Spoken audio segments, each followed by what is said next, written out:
आप देख रहे हैं कथा व्यथा यूट्यूब चैनल की स्पेशल प्रस्तुति, जिसका आदि न अंत, वो है अनंत। जटिल कथाएं आपकी भाषा में। नमस्कार। जय श्री श्याम, जय श्री श्याम, जय श्री श्याम। कथा व्यथा यूट्यूब चैनल की अद्भुत प्रस्तुति अनंत 2 में आपका स्वागत है। आज मैं आपको सुनाऊंगा जो कल आपने कथा सुनी थी। सुखदेव जी वहां तक आ गए थे। पारिषद जी ने कैसे तक्षक सर्प को समक ऋषि के गले में डाला, कैसे समक ऋषि पुत्र संगी ऋषि ने पारिषद को श्राप दिया, कैसे नेमसाण क्षेत्र में आके पारिषद जी को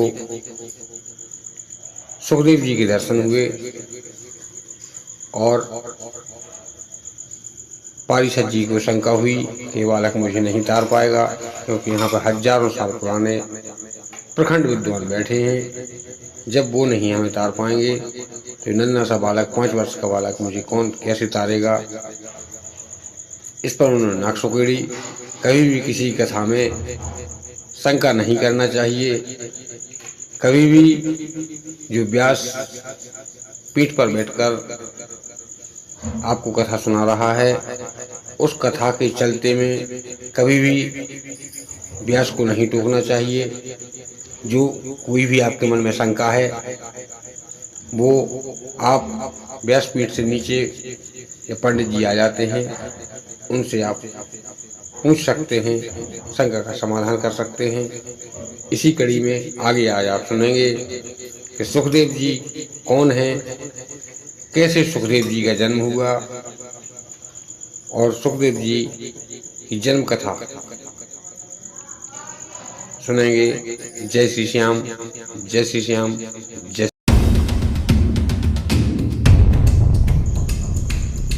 अब आप सुनेंगे सुखदेव जी की जन्म कथा। प्रसंग उस समय का है। एक समय की बात रामायण में प्रसंग मिलता है कि माँ पार्वती भगवान भूतभावन शिव से कहती हैं कि हे भोलेनाथ, हे स्वामी, हे पति परमेश्वर, मैंने सुना है कि आप अमर कथा जानते हैं और मैं आज आपसे अमर कथा सुनना चाहती हूँ। कृपया कर मुझे अमर कथा सुनाएं, जिससे सुना है कि जो अमर कथा को सुन लेता है वो अमर हो जाता है। मेरी हार्दिक इच्छा है, हार्दिक अभिलाषा है कि मैं उस कथा को सुनूं और आपके जीवन संगिनी बनकर जिंदगी भर रहूं। इस पर भोलेनाथ जी कहते हैं कि हे पार्वती, सोच लो, विचार कर लो, इसके बाद हमसे ये बात कहो। कहीं ऐसा ना हो कि कथा चलती रहे और तुम सो जाओ। ऐसा हो जाएगा तब अनर्थ हो जाएगा। पार्वती जी ने कहा, नहीं स्वामी, मैं जब तक आपकी कथा चलेगी मैं नहीं सोऊंगी, चाहे भले ही कुछ हो जाए। इतना कहकर भूतभावन शिव तैयार हो जाते हैं और कथा सुनाने के पहले अपना डमरू उठाते हैं। डमरू उठाकर कैलाश पर अपना तेज ध्वनि में डमरू बजाते हैं। उस डमरू की ध्वनि को सुनकर जीव जंतु वहां से पलायन कर जाते हैं। गण प्रेत डमरू की गड़गड़ाहट से दूर हो जाते हैं, समझ जाते हैं कि भगवान भूतभावन शिव और माँ पार्वती का प्रसंग चलने वाला है। सब लोग वहां से कोसों दूर भाग जाते हैं। सब लोग भागने के बाद अब वहां पर कोई जीव जंतु पक्षी नहीं रह पाता, लेकिन वहां पर एक अंडा रखा हुआ था जिसे कबूतर का अंडा कहते हैं। कई लोग उसे तोता का अंडा कहते हैं। तो वो अंडा कबूतर या तोता उसमें से पिंजरे में से अपने घोंसले में से उड़ जाता है और वो अंडा वहीं पर रखा रहता है।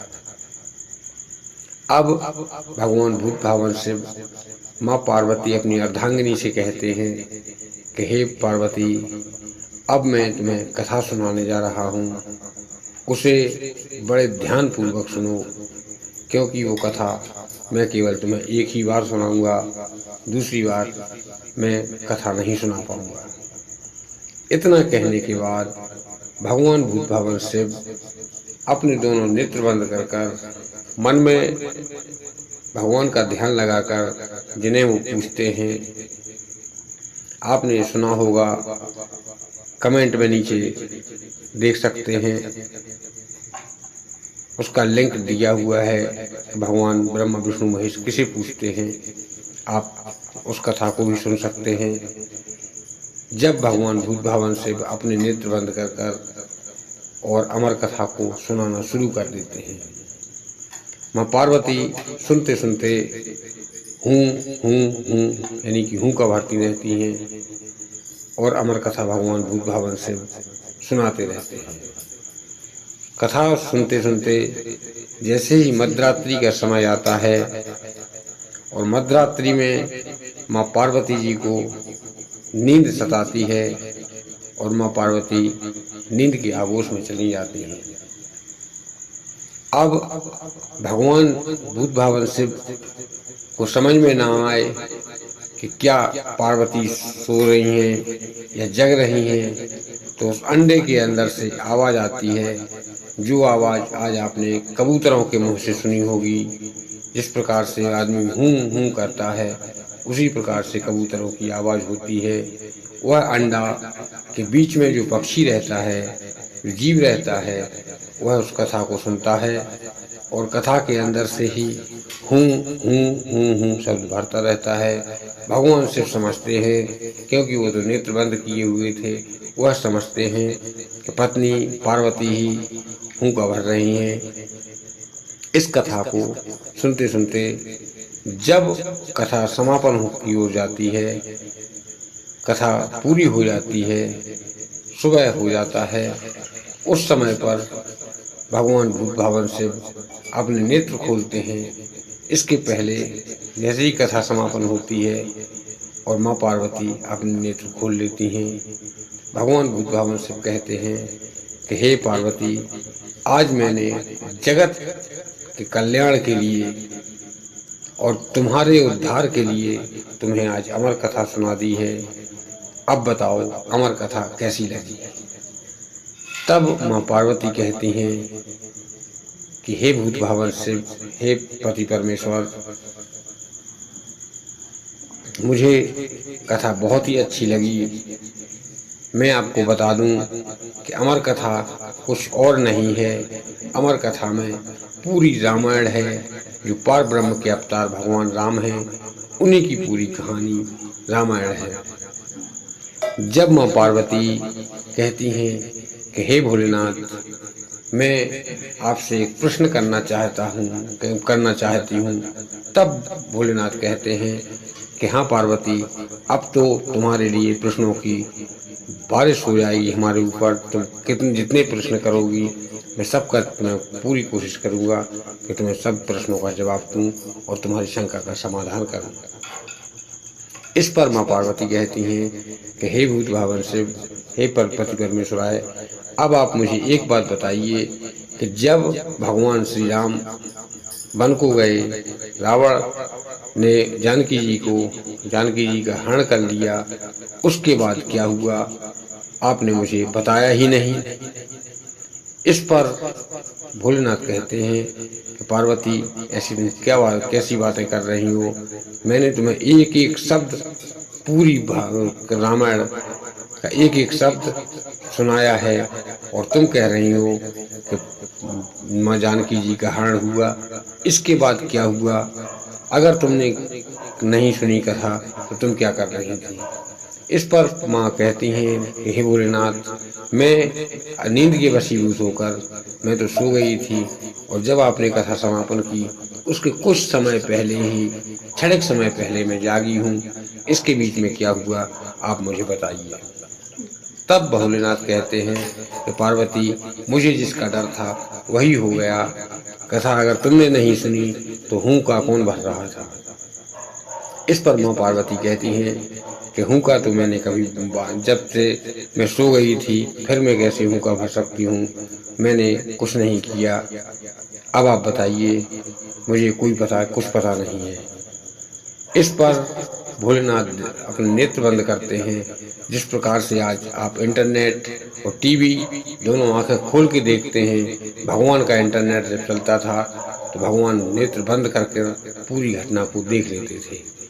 उस समय पर भगवान देखते हैं कि यहाँ पर जो अंडा रखा हुआ है उसके अंदर पक्षी है, और उस पक्षी ने पूरी हमारी कथा सुन ली है और उसी ने हुंका भरे हैं। इस पर भगवान जानते हैं कि जिसने हमारी कथा सुन ली है वह उसे कोई भी कभी भी मार नहीं सकता। इसलिए भगवान फिर भी पार्वती की संतुष्टि के लिए त्रिशूल उठाते हैं और त्रिशूल छोड़ देते हैं उस अंडे की ओर। जब त्रिशूल उस अंडे में लगता है तो अंडा फूट जाता है और उसमें से कबूतर का बच्चा निकलता है। कबूतर का बच्चा आगे आगे उड़ता जाता है और त्रिशूल उसके पीछे पीछे दौड़ता जाता है।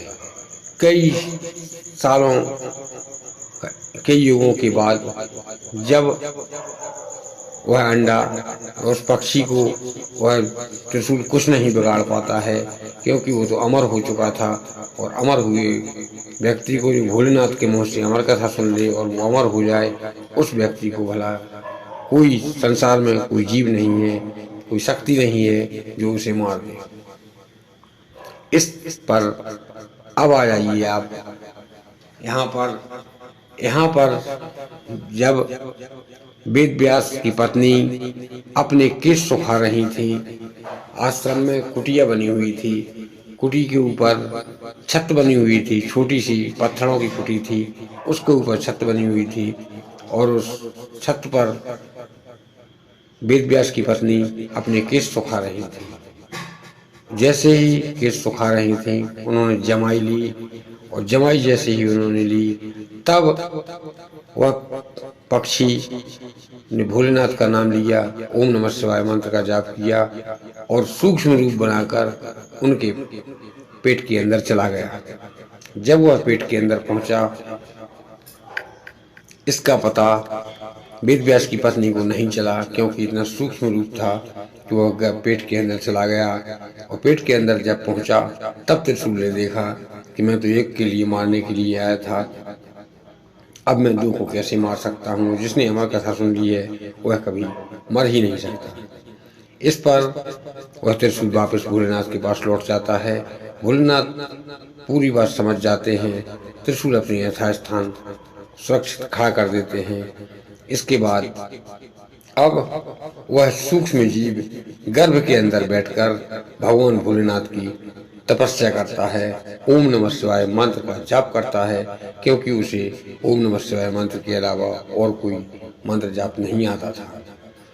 धीरे धीरे कर समय व्यतीत होता है। गर्भ अभी कुछ नहीं होता है। जब 3 माह का समय हो जाता है, 3 माह बाद भोलेनाथ गर्भ के अंदर प्रकट होते हैं और उस जीव से कहते हैं कि वरदान मांगो। तब वह जीव कहता है कि हे भोलेनाथ, यदि मैं बाहर निकलूंगा तब आपका त्रिशूल मुझे मार देगा। मैं आपसे एक ही प्रार्थना करता हूँ कि मुझे इसी गर्भ में प्रविष्ट कर दीजिएगा और मैं इन्हीं के गर्भ से पैदा हूँ। इस पर भोलेनाथ तथास्तु कह देते हैं और वहाँ से अंतर्ध्यान हो जाते हैं। इस पर वेद व्यास की पत्नी के गर्भ ठहर जाता है। धीरे धीरे समय व्यतीत होता है। अब समय व्यतीत हुआ जब, तो समय 9 माह का नहीं 12 माह का समय हो जाता है, क्योंकि 3 माह वह तपस्या करता है वह जीव, इसीलिए गर्भ में 12 माह तक रहता है। जब 9 माह का समय पूरा हो जाता है तब समय धीरे धीरे बढ़ता रहता है। 10 माह हो जाते हैं। एक दिवस की बात है कि वेद व्यास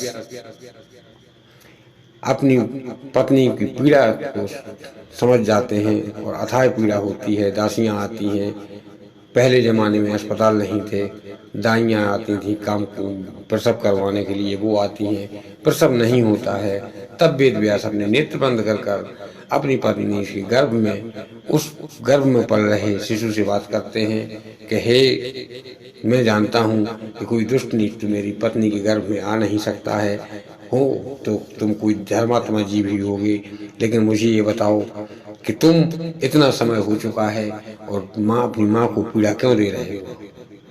मैं तब वह जीव के अंदर से आवाज आती है, गर्भ के अंदर से, कि आप कौन बोल रहे हैं। तब वह कहते हैं कि मैं तुम्हारा पिता बोल रहा हूँ, मेरा नाम वेद व्यास है, मैं तुम्हारा पिता बोल रहा हूँ, तुम अपनी माँ को इतना कष्ट क्यों दे रहे हो।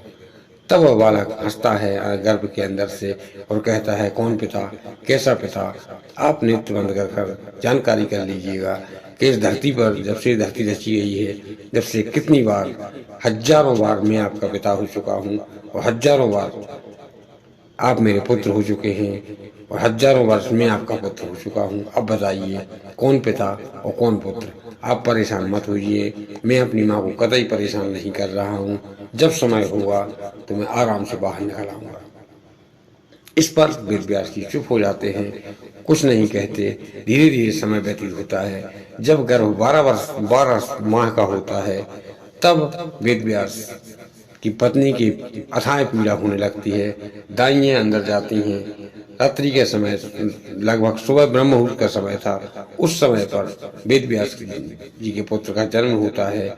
जब जन्म होता है, तब जैसे ही बालक जन्म लेता है, बालक अपने आप जमीन पर खड़ा हो जाता है।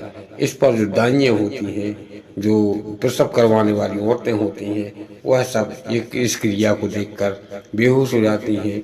वेद व्यास का पुत्र उसी समय अपनी नाल को काटकर कमर में लपेटे हुए दक्षिण दिशा की ओर चल देता है। क्योंकि ब्रह्म मुहूर्त का समय था, तभी कुछ स्त्रियां तालाब में नहा रही थीं। जब स्त्रियां होती हैं तो पर्दा की कोई बात नहीं होती है। इस पर वो अपने मस्ती में मस्त नहा रही थी।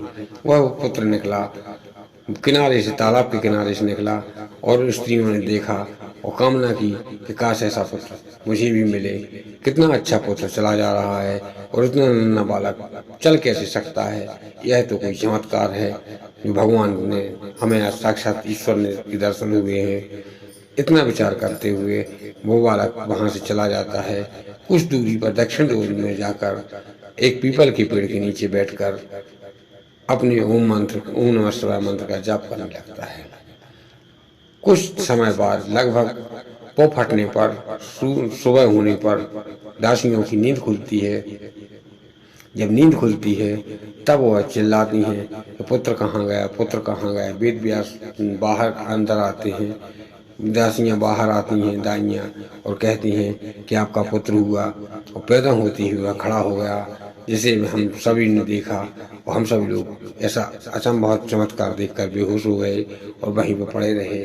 आपकी पत्नी को भी सुध नहीं थी और आपको जो पुत्र हुआ है, उस पुत्र ने जन्म लेते ही पैदल चलना शुरू कर दिया है और वो कहीं चला गया है। इस पर वेद व्यास पूरब दरवाजे पर होते हैं और पूर्व दरवाजे से उस आश्रम में पूरब, पश्चिम, उत्तर, दक्षिण चारों ओर दरवाजे होते थे। तब लोगों से पूछते हैं, सब शिष्यों को बुलाते हैं और कहते हैं जानकारी करो, पूरब दिशा में तुम जाओ, पश्चिम दिशा में तुम जाओ, उत्तर दिशा में तुम जाओ और दक्षिण दिशा में मैं स्वयं जाता हूँ। लोगों से पूछते हैं, सभी लोग पूछते हैं कि यहाँ तुम्हें कोई नन्हा बालक दिखाई दिया। तब दक्षिण दिशा में कुछ किसान खेत की ओर जा रहे थे।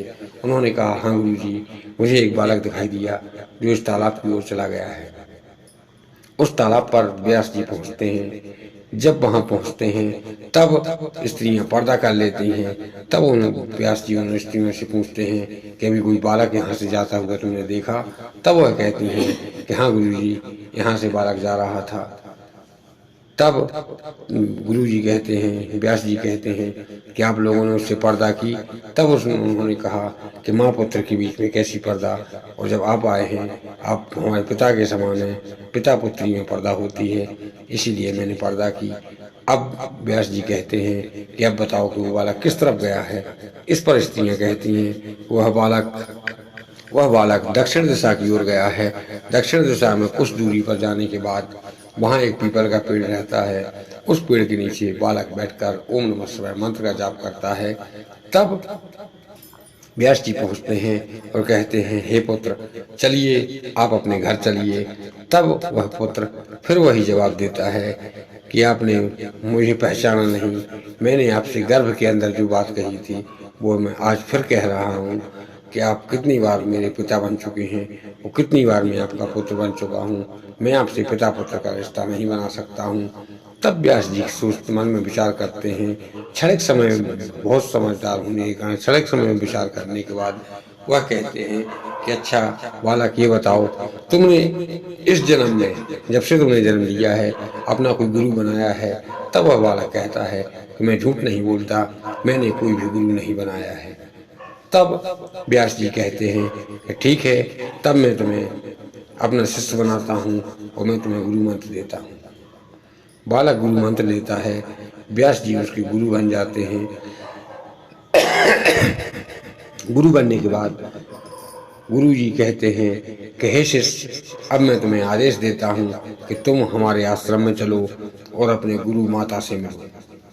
तब बालक कहते हैं कि हाँ मैं चल रहा हूँ, लेकिन मेरी एक शर्त है। तब गुरु जी कहते हैं हाँ शर्त बताओ, क्या शर्त है? तब बालक कहते हैं कि हाँ हे गुरु जी देव, मैं चलूँगा लेकिन आपके पास केवल 10 माह रुकूंगा। साल के 2 माह मैं कहाँ जा रहा हूँ, किससे मिलने जा रहा हूँ, क्या कर रहा हूँ, आप मुझे टोकेंगे नहीं, ना ही रोकेंगे।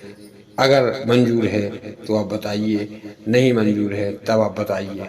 तब व्यास जी कहते हैं कि हे शिष्य, मुझे वह 2 माह बता सकते हैं आप कि 2 माह कौन से होंगे जिन 2 माह में आप हमारे घर पर नहीं रहेंगे और भगवान की भक्ति के लिए या जन कल्याण के लिए घर से बाहर जाएंगे। तब वह शिष्य कहता है कि वह 2 माह होंगे, एक तो माघ मास होगा और दूसरा श्रवण मास होगा, कि उन 2 माह में मैं आपके पास नहीं रहूँगा, मैं भगवान की भक्ति करने, जन कल्याण करने के लिए अपने घर से बाहर निकलूँगा। तब गुरु जी कहते हैं कि ठीक है, अपने आश्रम में चलो। आश्रम में आते हैं, विधि पूर्वक उनका नामकरण संस्कार होता है। उनका नाम सुखदेव जी रखा जाता है, क्योंकि सुगा की देह से प्रकट होने के कारण ब्रह्मदेव बताते हैं कि सुगा की देह से प्रकट हुआ है, इसीलिए इसका नाम सुखदेव रखा जाता है। वही सुखदेव जी जंगल में तपस्या करते हैं और वह तो उनकी आयु की तो कोई सीमा ही है ही नहीं कि उनकी कितनी आयु रही होगी। इस पर जब पारीक्षत जी को श्राप लग जाता है तब पारीक्षत जी वहाँ पहुँचते हैं और सुखदेव जी को नहीं मिलते हैं। ऋषि लोग यज्ञ करते हैं, यज्ञ करने के बाद सुखदेव जी वहाँ प्रकट हो जाते हैं। सुखदेव जी को आते हुए देखकर पारीक्षत जी मन में शंका करने लगते हैं, नाक सुखेड़ देते हैं, इसीलिए तक्षक ने उन्हें नाक में डसा था। यह कथा बहुत लंबी है, अगर पूरी सुनाने बैठ जाऊंगा तो कई दिनों का समय लग जाएगा, इसीलिए इस कथा को पूरा सुनने के लिए अगला वीडियो देखिए। जय श्री श्याम, जय श्री श्याम, जय श्री श्याम।